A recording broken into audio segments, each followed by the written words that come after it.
Mukama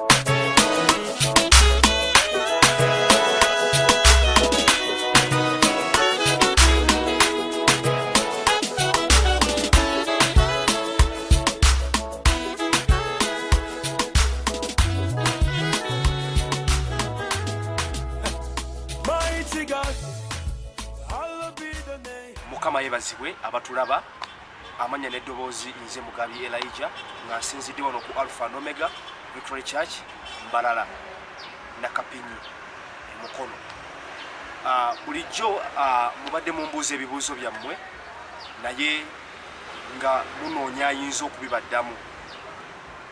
Naye olunaku lwaleero tulina omusajja wa Katonda Apostle Kaweesi Hussein. Tufunye chance nti tugenda kwogerako naye era ebibuuzo byammwe leero bigenda kuddibwamu. Mwabatulaba leero tukyazizza omusumba Apostle Kaweesi Hussein. Apostle Mukama yebazibwe. Amina sebo. Tusanyuse nnyo okulaba. Weewaawo. Twogerako eri abantu abali mu nsi ezali yaffe ya Uganda wano. Weewaawo. N'abali e Uganda yonna. Apostle, nina ebibuuzo by'abantu bye bambuuza. Sebo. Nga olunaku lwaleero njagadde bafune okuddibwamu nga abantu abakkiriza Yesu Kristo. Hallelujah. Musumba agenda babuuzaako tulyoke tutandike olunaku lwaleero byonna ebibuuzo byammwe bibubuuze era ajja bibaddamu. Hallelujah. Abooluganda Mukama waffe Yesu yebazibwe. Amannya yenze omutume Kaweesi Hussein okuva ku Alpha and Omega Victory Church Mbalala w'e Mukono.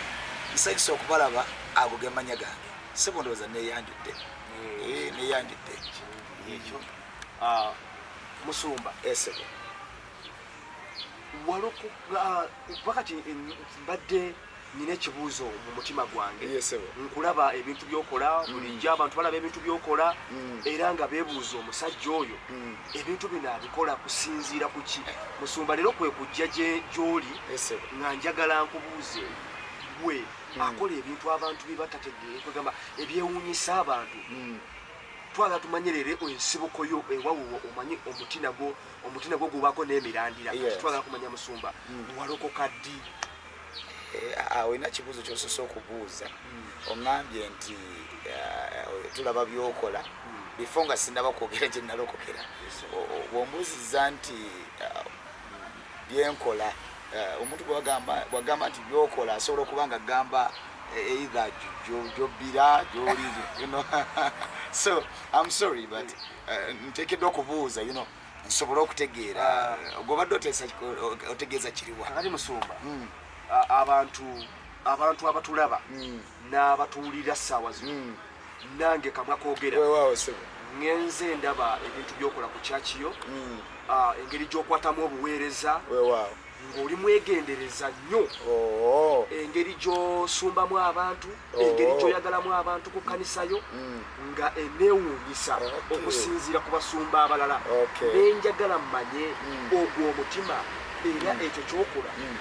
gye kisibukira ddala, kubanga omuntu bw'abaako ng'alina omuntu eyamusumba kitegeeza ayinza okuba nga yembala gy'alina okuva gye yava. Ab'emikwano abalungi, nze nasooka kulokokera ku kanisa eyitibwa Good Samaritan Entebbe, ew'omukyala bamuyitanga Nabbi Rebecca n'omwami we Pastor Brian Bwambale.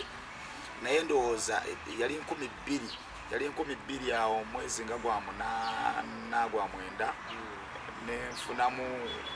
okugwa ndowooza oluvannyuma lw'omwaka nga gumu nenziramu okwatula obulokozi ku Victory Church mu Ndeeba. Okuva awo up to now ndi mulokole, nalokokera mu Ndeeba yeka. Ewa Dr. Joseph Sebadda. Twamuwa erinnya jjajja wa Kasolya. Twamuwa erinnya jjajja wa Kasolya. Nzisemu bulungi? Muzeeyozemu. Okay. Kitegeeza nti embala yonna ekulimu gye yasibuka. I cannot assure you but oba oliawo kuba nyinza okugamba nti yena gye yasibuka naye nga muli omubaddemu etali nnongoofu. Saagala kufumaganya muzeeyi wange kuba abaana tukola ensobi, bw'otambula n'ogenda gy'ogenze n'okola ensobi yonna gy'osanze okukola, but mu ebyo ebirungi nabiyigaka naye mu bino ebibi mpisa zange muntu. Kikulu nnyo ekyo. Yes. Kakati Apostle Sebo. abantu baffe abatulaba balina ebibuuzo bye badde bambuuza nga babuuza nti Alpha and Omega Victory Church gy'osumba yatandika mwaka ki? Okay, Alpha and Omega Victory Church mu buntu mu bufunze yatandika 2007 yali 26 omwezi gwali gwa mwenda bwe watyo gye ngamba nti egumidde olwaleero yali 26 omwezi gwali gwa mwenda bwe watyo awo egumidde era ng'etandikira Mbalala yennyini Nakapinyi oba olinaku gye watandikira? Egyo njogerako y'Embalala kuba ombuuziza bwe yatandika naye singa ombuulidde gyenzize enjiriba n'obuweereza it's a long story kubanga basooka kutumenya bamenye ekkanisa nga tulina butyawo it was 2004 ne batandika okumenya obuweereza ne tukyankalana ne bitabuka eno neeri okutuuka Mukama lwe yatudirectinga mu Mbalala kyolaba tulinawo kati yali 2006 mwezi gwali gwa mwenda bwe wati gwali gwa mwenda Musumba Katonda akukozesezza mu butuufu kubanga ekkanisa si nnyangu. Of course ekkanisa si nnyangu tosobola kakasa muntu kanisa era tewali muntu gosobola kunnyonnyola nti ekkanisa etambula bweti oba eri bweti tosobola ekkanisa tebaginnyonnyola kubanga ntera okuwulira oluusi mikwano gyange abagamba nti Musumba ekkanisa mugibeezezaawo mutya si muntu omuntu tasobola kubeezaawo kanisa okuleka Katonda. Yes. Apostle ekkanisa tugenze tulaba ebintu bingi ebikolebwa mu makanisa ag'enjawulo weewaawo abantu abasinga obungi baagadde nnyo ebyamagero era mu kwagala ebyamagero ebyo abantu bafubye okulaba nga babitambulira abantu bawulira nti pasita gundi yakoze kanisa n'ayagala agendeyo mu kugendayo kubanga yeetaaga ekyamagero. Apostle oyinza okuba tokola byamagero oyinza okuba nga obikola oyinza okuba nga kwegamba nga oli ku musingi omutuufu gwe wayagala ekintu Katonda kye yakuwa oba vision Katonda gye yakuwa etambulireko okoze otya okumaintaininga abantu mu kkanisa okuba nga bakyalimu ng'era naawe mwennyini ng'okyakkiriza nti Yesu ye Mukama nti era nti Yesu ye mulokozi wo. Mwenna abatulaba n'abasumba manyinga mikwano gyange gye muli okuba bw'otandika omuntu bw'akubuuza ebibuuzo aba n'ensonga lwaki akubuuzizza. Kimu kyenyinza okubagamba nti ebiseera ebisinga si kubeera mulungi si kubeera w'amaanyi ate si kuba wakitiibwa. In fact si maanyi wabula Bwakabaka bwa Katonda nti mu byonna bye tukola weetaaga amagezi weetaaga Katonda nti obuweereza tebusobola kutambula nga tewali magezi. And I think ekintu ekirala mentawo omuntu eyakukuza olina omuntu eyakuza waliwo nekye tuyita abamu kye bayita role model. Nze saidi yange saagala kuyita Dr. Joseph Serwadanga role model si kye njagala okumuyita wabula njagala kumuyita my mentor my father nti ayinzika obutakutuukako naye ebigambo byayogera bifuula okubeera omuntu omukulu nti kizibu omuntu yenna omulala omuwulira n'amutegera. Has Mika West nina kye mwagalako nti yanjigiriza era namutegererako bingi nti oteekeddwa okubeera omuntu omuvumu omumalirivu ekimala n'olwana olutalo mu ngeri emala nti ekikuumya ekkanisa ebimu ku byo mu buziba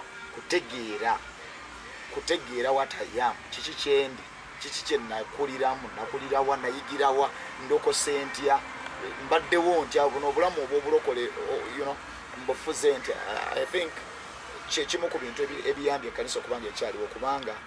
challenges ez'obuweereza ze najja nsiŋŋaana eri muzeeyi nasanga nganga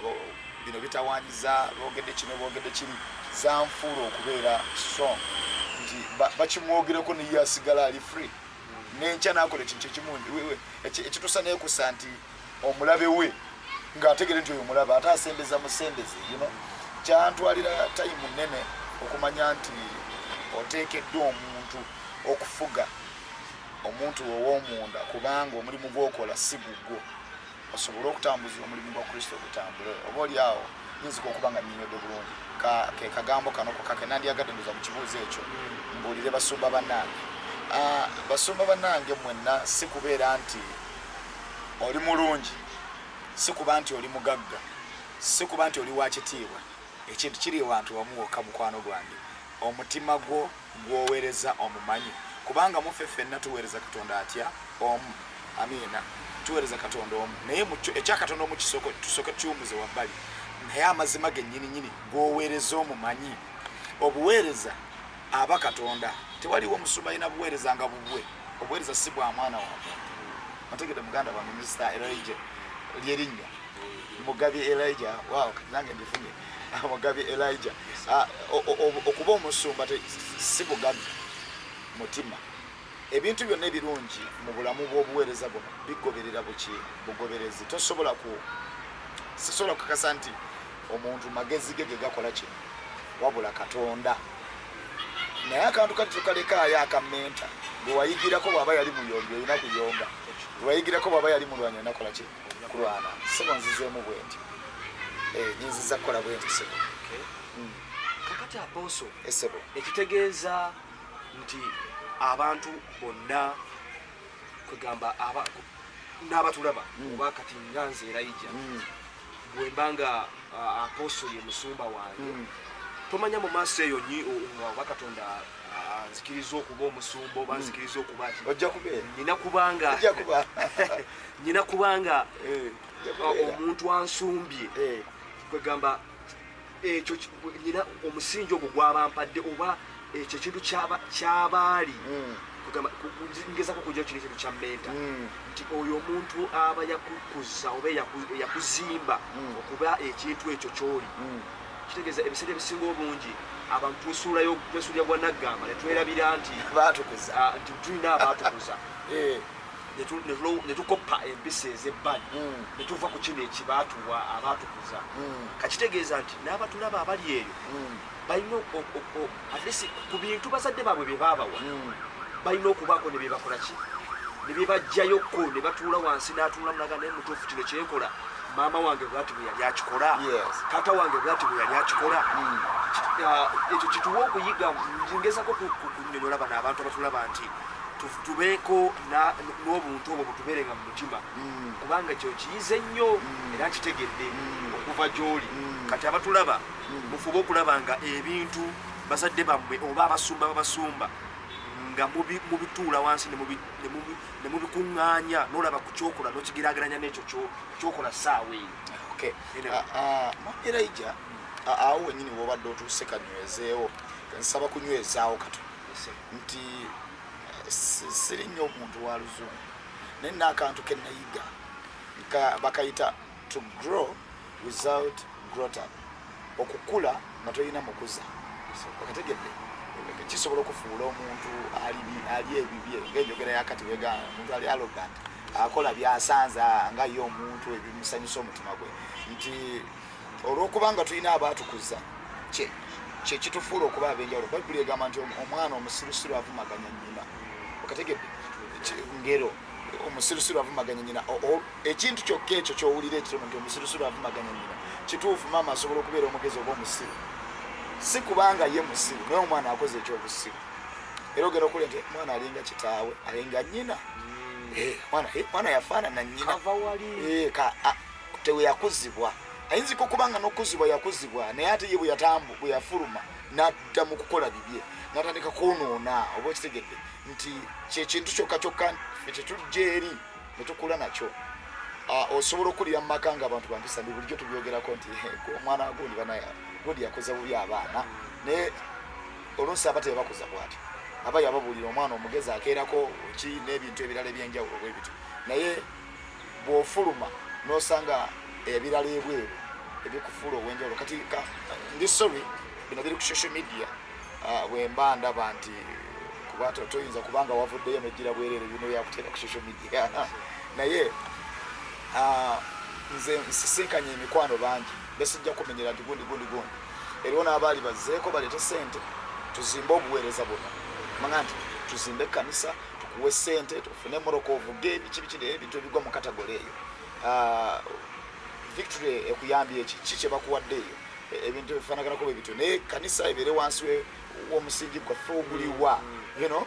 nti omwana tayinza kutunda kitaawe okitegedde tosobola kubanga oli wammamba ate n'ogamba nti banzaale ate mubengabi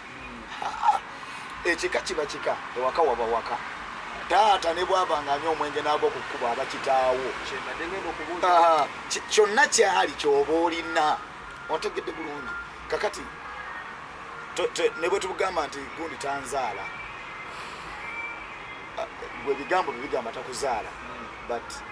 waliyo akasaayi eyo munda singa tukebera ku musaayi ogwo gulagawa gulaga mu bankima gy'ogamba oba mu bangabi so ekigambo ekyo ndowooza nkinyigidde bulungi gye wakulira walaga kyolina okubeera neyanzise ndowooza ekyo mukitegedde aposo waliwo siri bulungi ojja kuba bulungi aposo waliwo ekintu ekirala abasumba bangi bagadde ssente era abasumba mu kwagala ssente abamu ne beekanga nga bagudde ne mu nsobi olwa ssente kyekiri kyobadde ogezako kwogera nti waliwo abamu abali bakujja nga bakuleetera nti ekanisa tugiteekemu kino tugifuule kino bwekiti kyengezako kubuuza aposo gwe nga gwe omusumba olina omulimu oba ekkanisa obuweereza bwe mulimu gwo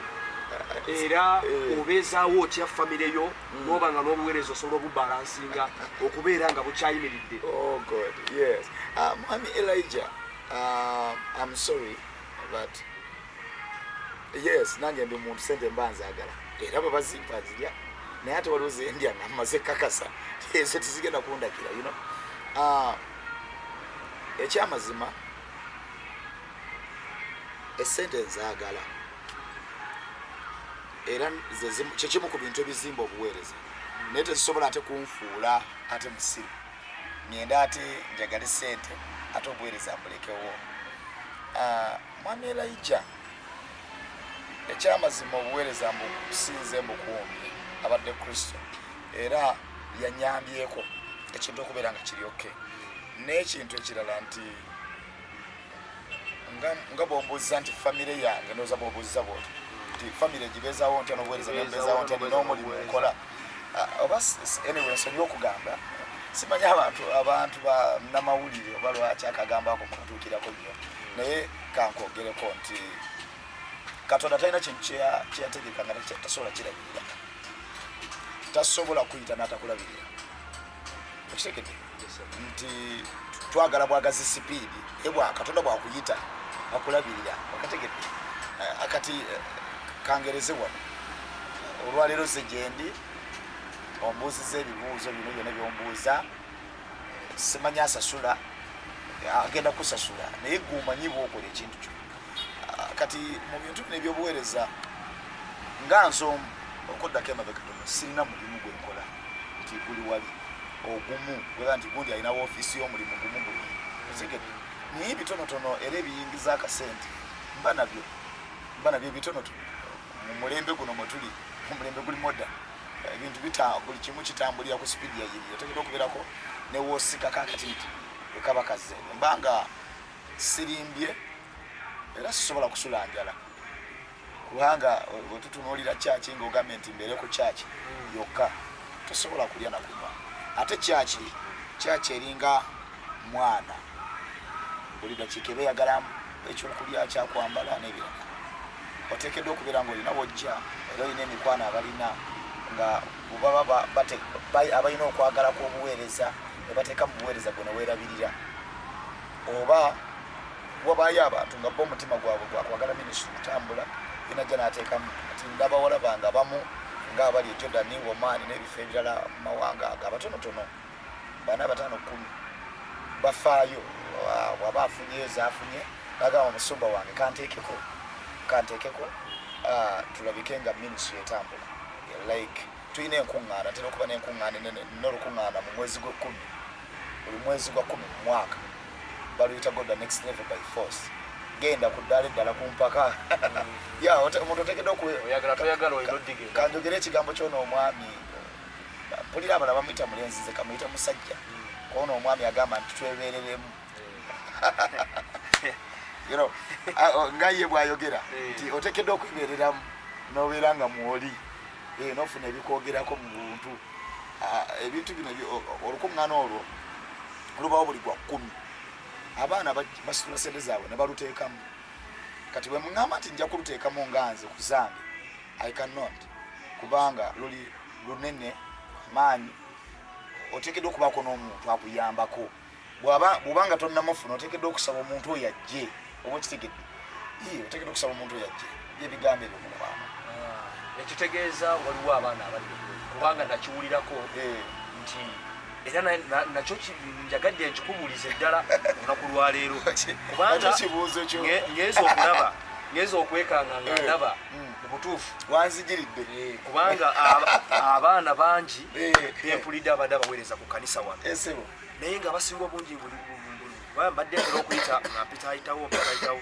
naye nga mpulira nti gundi yagenze naye nga neebuuza omusumba kikolate okubanga abaweereza bonna abejjako bagende batambule amawanga bagende nga bagenze ku byalo sinakindi nga gwabanoonyeza emirimu abamu musumba osobola otya okumaintaininga abaana abo kwegamba n'olabirira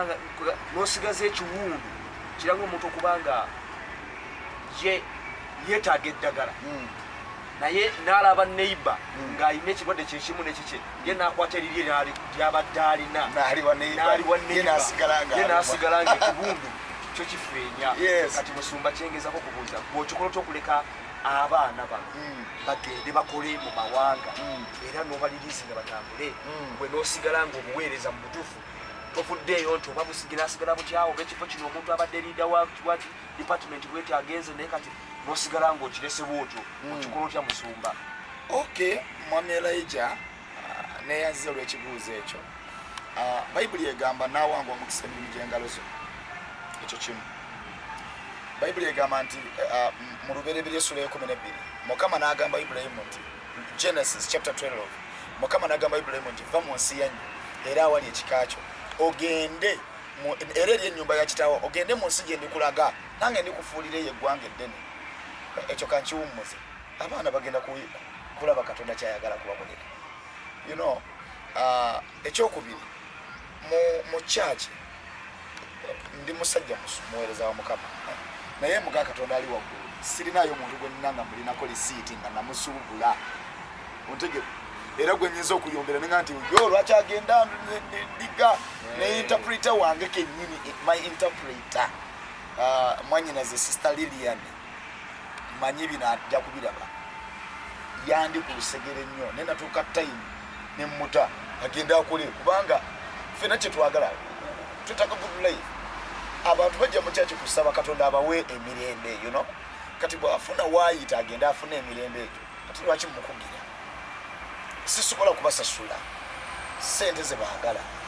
in fact n'omulimu guli ogw'ekkanisa tegusasula muntu sente okuleka amakanisa bwegakula ne sente ne zibaawo you can pay people noba wayi accident bali ako akatini omuntu n'ali ako naye sisobola kulimba nti mu mazima gennyini nsobola okwesimako omuntu kubanga sina gwe nasuuba otegedde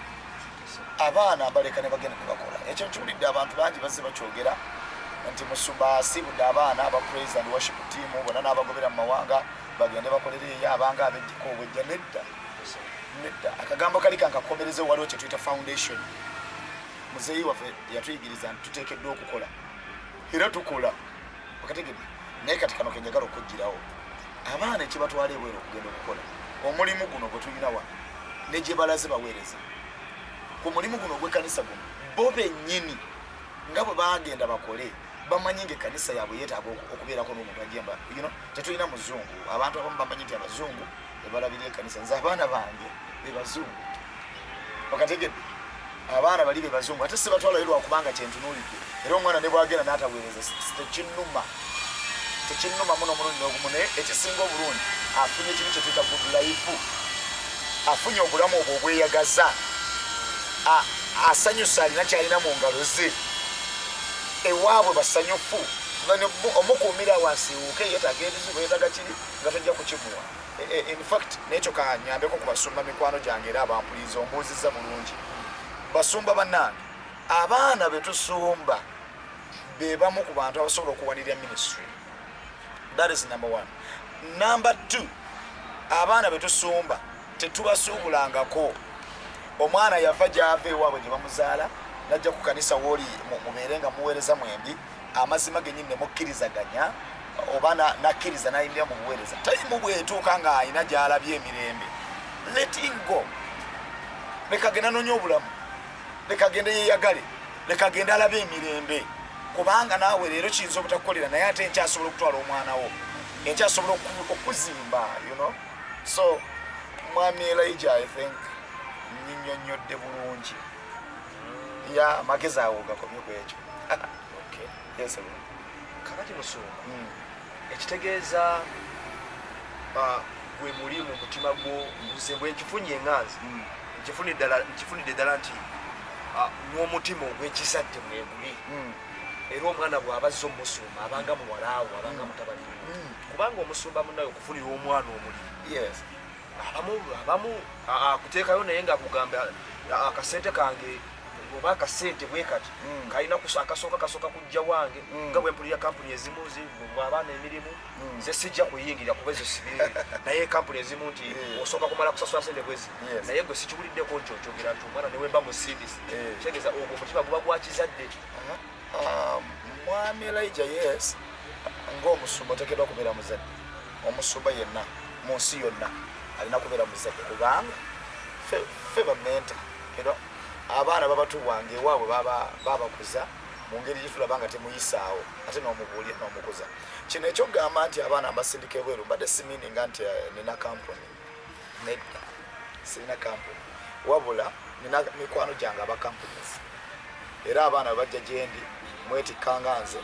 ne muwa kampuni eyo oba agenda mu America agenda wobawa oba womani mbadde nze nange njitya Jordan n'ebifo ebirala kale mu bifo ebyo kasanzula nga walaga wana abawalungi nfaayo okumanya oba ali walungi era mbaleka ne bagenda ne bakola kubanga ndi taata oluusi abantu abamu betusumba okusinga abakazi bebasinga ndowooza embeera enyiga ennyo kubanga babasuulawo oluusi n'asuulibwawo oba abaana bakuze talina taata maama yabakozizza babakolidde ku muzadde omu kanjogera ekigambo ekyo nti bwajja gy'oli ng'olaba yeggoola omuyisaawo then omusibira w'oli ng'omuzadde omusibire w'oli kuba oyagala kanisa ejjule owulira omuleka n'agenda n'akola ebiro by'ekkanisa okujjula bwe bituuka Katonda agijjuza nga teweekasi bw'ebanga erina bantu 5 2 10 3 bimeka okireka Katonda bw'aleese nga wakubeera wajja kubeerawo bw'aleese nga alina bizinesi akola bizinesi ajja kukola bizinesi era agirewo n'abajja okugenda abajja kugenda ekkanisa oteekeddwa okukkiriza nga ddwaliro oba maka famire omwana akula n'awasa eddwaliro omuntu ajjanga mulwadde muyi n'awona n'agenda oluusi bw'ayagala ng'alina omusawo gwe yesinga osobola okukomawo n'amwebaza oba omwana asobola okufuna omwami naga nti nze nja kwanjulira wa Apostle Kawesi nze nja kwanjulira wa mwami Elijah Mugabi wa mwami Elijah wona weeyagadde. Apostle bw'ate ompangudde yagadde nnyo engeri gy'okolamu ebintu byo yensonga lwaki njagadde nzije ebintu ebimu nange nonyini mbyewulireko osanga waliwo n'abalala abali mu nsi endala abadde mu mawanga ag'enjawulo nga baagala obimanya yensonga lwaki nzize wano nabo babiwulire era babitegeere. Apostle kino kiranga kyekibuuzo kyange oba ekigeri ekisembayo okyalinayo ebirala obwedde bingi